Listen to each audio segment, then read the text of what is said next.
All right, welcome to Psychofitness 21 YouTube channel. 100 pounds in 100 days. Okay, a lot has been going on. You guys seen the house. You guys seen my El Camino. Remodeling the house, redoing it, driveway, lights, all this other stuff. But check this out. I had an appointment to get this, my 2018 Trackhawk. I've had it for 2 years. I had an appointment to get it boosted up to about 800, 850, 900, 950 horsepower. So today's the day where I get to drop it off. So I'm gonna introduce you guys to the mechanic that's gonna be redoing this car. And as you see, a lot of people in the bodybuilding world have been getting these cars recently. I had mine 2 years ago. I wanted to treat myself. I worked really hard for 5 years prior. And I really want to treat myself, and I did it with a very expensive Jeep Trackhawk. It's a really nice car. I really like it. It's my first Mopar, so let's go along for the ride. All right, we're here with my boy Yellow Jacket. He's gonna redo my Trackhawk. So we're gonna go with the gas pump killer setup on this Trackhawk, trying to make 850 on pump gas. And Chris here decided to go extra with suspension work, exhaust system. Yeah. It's gonna be a pretty nasty build. It should be a pretty fast pump gas Trackhawk. These are all the parts that Chris brought. So on this setup, we're gonna go with all Ripa's parts. He's the only one that actually, he's one of the best in the game, I say right now, when it comes to the Hemi game. He actually created a pulley setup that could be efficient with pump gas. So those are the parts we're gonna go with on this Trackhawk, and it's gonna make some power. I'm Yellow Jacket, the infamous Yellow Jacket. I mean, I'm either loved or everybody hates me because I am the best at what I do. I deliver. I've been doing this for a while now. I started off my house and actually grew a big fan base, and people just wanted me to make their cars go fast, and that's what I do. All right, cool. So actually, when I found him, he had just got the shop open. In fact, there was no cars in there yet. Yeah, there was no cars. And now you can't even get in. Now it's just like packed, stuff like that. So what I want with this car, I want to be able to go out to dinner in the car, and I want to be able to take it to the track and play around. I want a full versatile car, stuff like that. That's why I didn't do the E85 setup, but I'm probably gonna drive for a while and then want more power. Then I'll be back in here if he has room for me. Another crazy thing is, I used to be in the fitness industry before I actually opened my shop, so I used to look up to him and Brad Rowe, which is crazy. And then once he emailed me, I'm like, it's Chris Lewis? And then after I saw that said psychofitness, and I was like, no way, that's him. So I was like, it's like a double blessing him coming to me, so it means a lot. So he's actually gonna test drive it, and I heard he's a pretty crazy driver. I heard he doesn't lift off the gas. Is that true? Nah, never get off the gas. Always stay on it.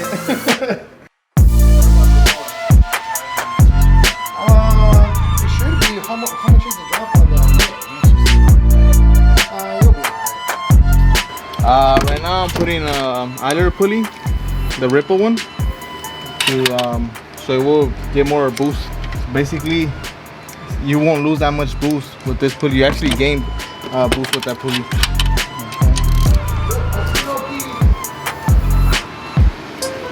Okay. Let's check out here, dude. The truck. Let's do a startup.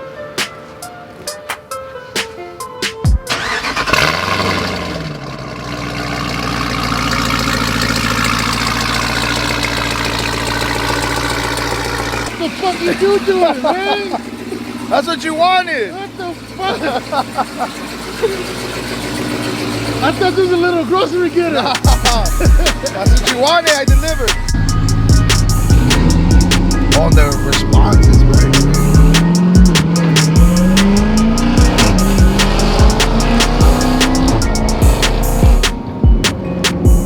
Sounds violent. That's what you wanted, right?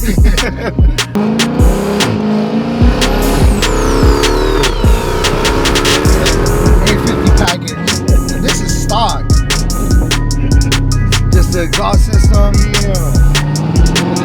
Cat Elite. This is a grocery getter. Soccer mom. SUV. and a race car. So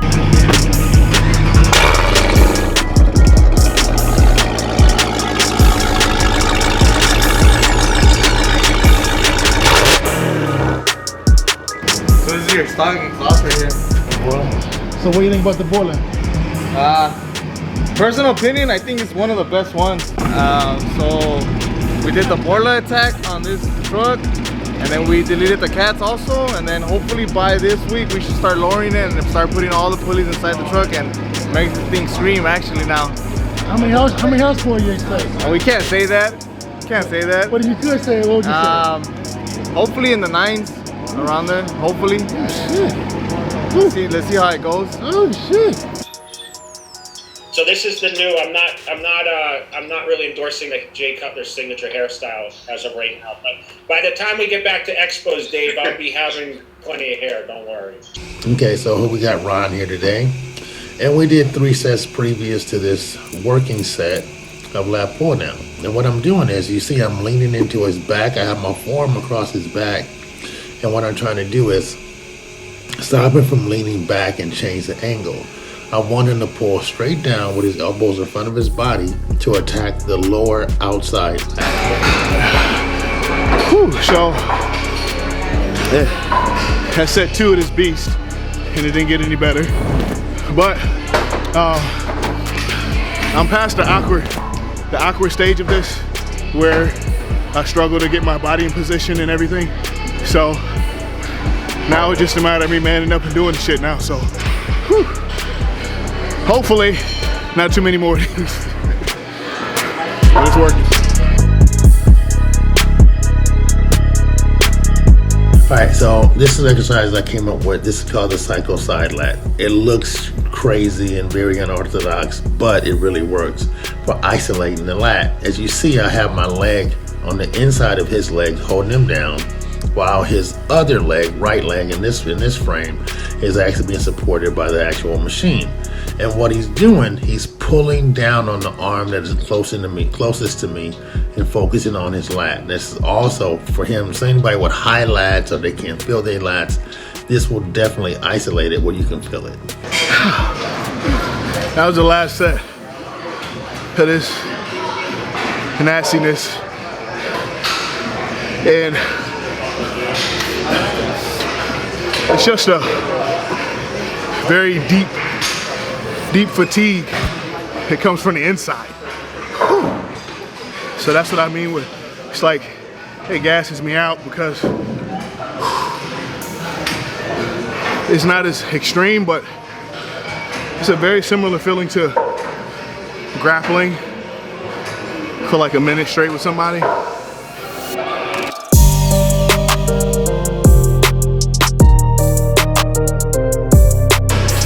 This hammer strength machine is very sneaky, very deceptive, because when you start to set, the weight doesn't feel too bad, and then about 5 reps in, it catches up to you. This is kind of like the gym bros ego machine, because you know, the average guy fresh out the parking lot, he can probably pull about 5 plates for 4 reps. However, like I said, when you've engaged those muscles properly and you shorten that rest time in between sets, it can be a bitch.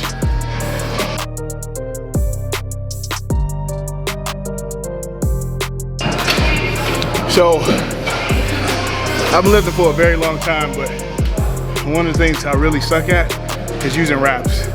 So it usually takes me 20 seconds to stumble around to get these things on. And I never really use wraps consistently until I start training with Chris, because I need them or I'll end up ruining the workout with my grip. So I'm getting better, shortening my wrap time, as I like to call it.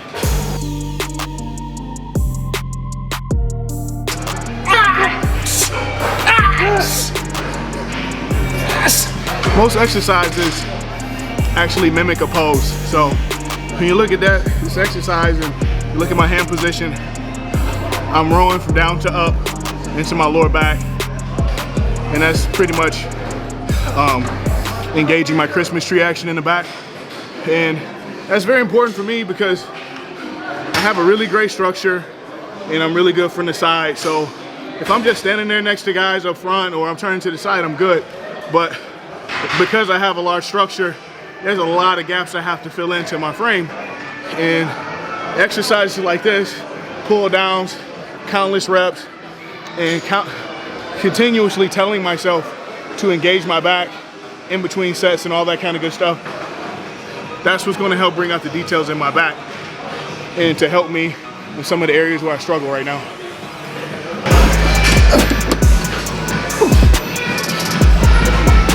Okay, now we're using an Arsenal machine for a low row. Now what I'm doing here, he's doing really short motions. It's not a full range of motion because everything we did before was really long strokes, what I like to call full range of motion. So now I want him doing shorter pulls. So when somebody is like doing their back, or my concept of working back, it's open, close, open, close, open, close. And that's what he's doing. So I have him do a short range of motion and make sure he's squeezing the back and setting up for the next movement. We're gonna do these supported T-bar rows. And this is the heaviest machine in the gym. I don't care what anybody says. If you put too many plates on here, it will rip your arms off. So I learned that the hard way. Now this machine is extremely deceptive. I mean, I'm telling you, when you load this machine up, which I don't know anybody on the planet that can load this machine up, it's really a heavy machine. So, but when someone's working their upper back and I've been going super heavy, I like to go back the other way and start going lighter. Of course, I'm going to work my way up, but I want to go lighter to make sure that the smaller muscles are engaged and not just only the big muscles. Now, when somebody does a rear double bicep, you want to see detail, you want to see definition, you want to see separation of the muscle. And sometimes if you only train hard and heavy, you're only going to get big muscles engaging. Like I said, we just had 10 pounds on each side, but my upper to mid back was fully engaged by rep 5. So I wasn't missing anything by not piling any weight on here. But we're going to keep pyramiding up here and see how we can get to the top. So buckle up.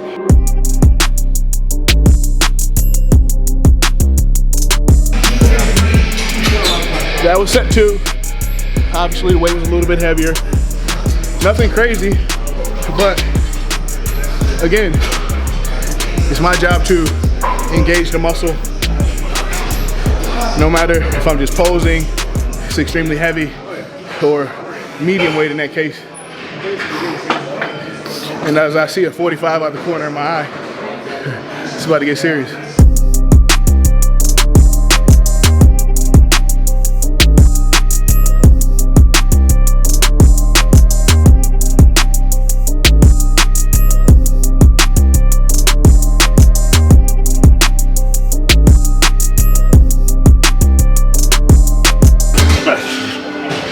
So whenever I train back, I'm gonna go top to bottom or bottom to top, but I'm definitely gonna do side to side.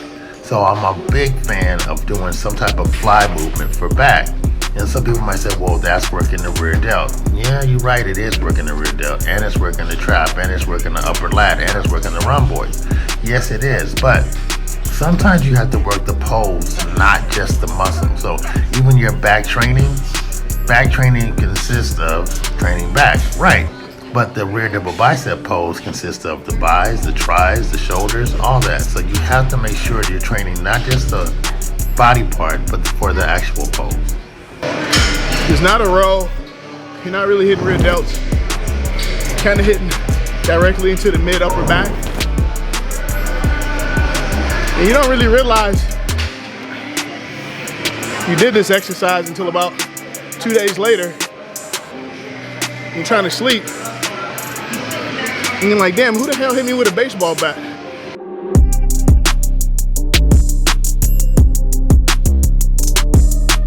Typically, at the end of an exercise, Chris used to tell me, that's good, that's enough.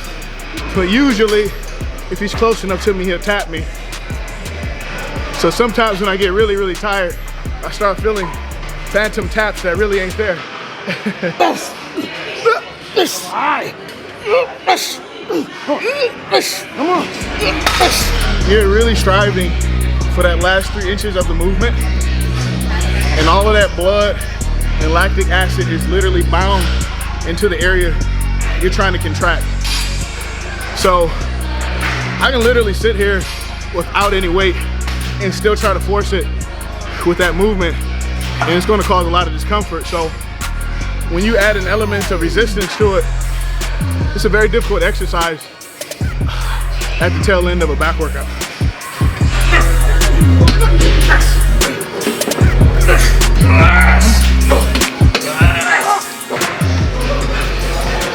Here's the last set of those things. And again, this just kind of targets that mid-upper back area that helps you get into that coveted 3D look when you hit your rear poses, because it just kind of jumps out at you. You know, everybody has muscle development, but like when you have pop on stage, that's kind of what separates you. Okay, now we're doing a seated row, and as I stated previously, sometimes you have to work the pose, not just work the back or the muscle. So what I'm doing here, I'm simulating the rear lat spread. And this is the prelude to the rear lat spread. You know, all the guys pull back, and you'll see me there touching his Christmas tree to make sure it's engaged. And then I'll make sure that he's moving around. So it's open, close, open, close. I don't want a lot of weight because I'm not trying to get the Christmas tree big, but I am trying to make it prominent. I do want it defined. So you have to know when to back off the weight and to work some more detail. Now, some people do this actual exercise a few weeks out from a show or a few months out from a show. No, you have to work the detail in the off season as well. You have to work on those. You can't just wait until you're a week out or 2 weeks out to work for detail. You have to just start that all year round. So you got the rope, which obviously it's a free-flowing thing. So it very closely mimics your ability to move on your own, which again is good for posing. And once again, we're targeting the lower back, the Christmas tree area. And when I crouch over, it's just kind of like a miniature stretch. Very similar to what I do when I pose. And I take the air out of my stomach into the beginning of a rear lat spread. So it's a pretty effective exercise for not necessarily building, but developing that connection with that muscle so that when you pose, it's just second nature. You know, as soon as you turn around and you bend over, everything's just grabbing and pulling.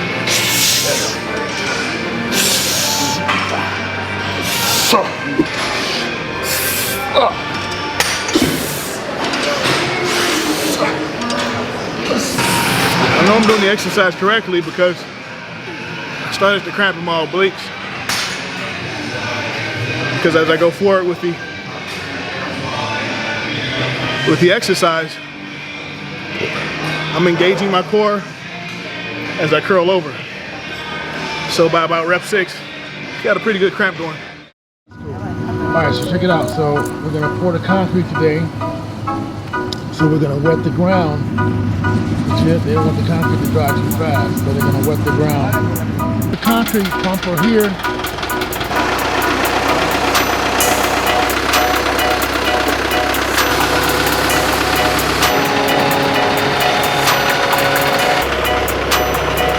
Okay, we got the concrete truck getting in line. Now we have to go up here, and put the dye in there. So this is going to be a colored stamp driveway.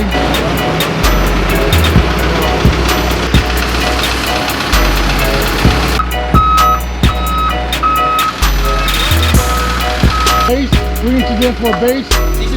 This is the driveway here. Yeah, this right here is just going to be like 3 inches, yeah, base. This guy right here, he does the actual stamp.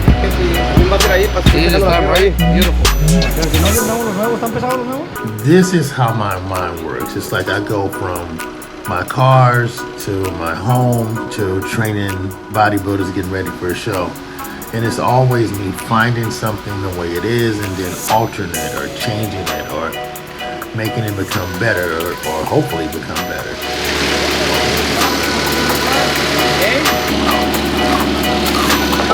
All right, this is the flow. Just smoothing it out. Not the finish, this is the flow. This is stage 2.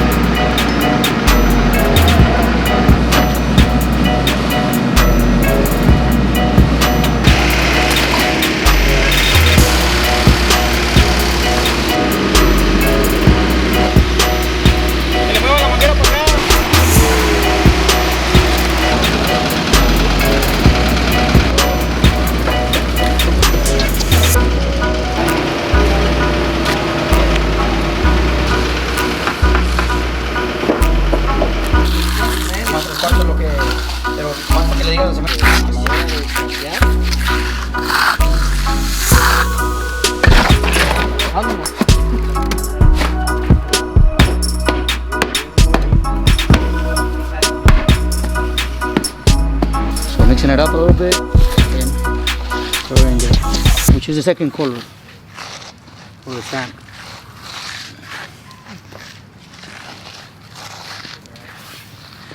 And this is like my attention to detail. And then it's weird because I need this to function. Like, this is how I live. This is how my mind works. So right now what we're doing a stamped driveway here with a color. And these guys they got this pattern right here and they do a little design and they don't know where it's gonna end up. I don't know where it's gonna end up, and it's just art. It's the same way when I train somebody. I might want to start off with lat pull downs like I did with Ron, but then I might see him and go, no, we're gonna do a different direction. Or I might want to start with the traps, or I might want to start with the triceps.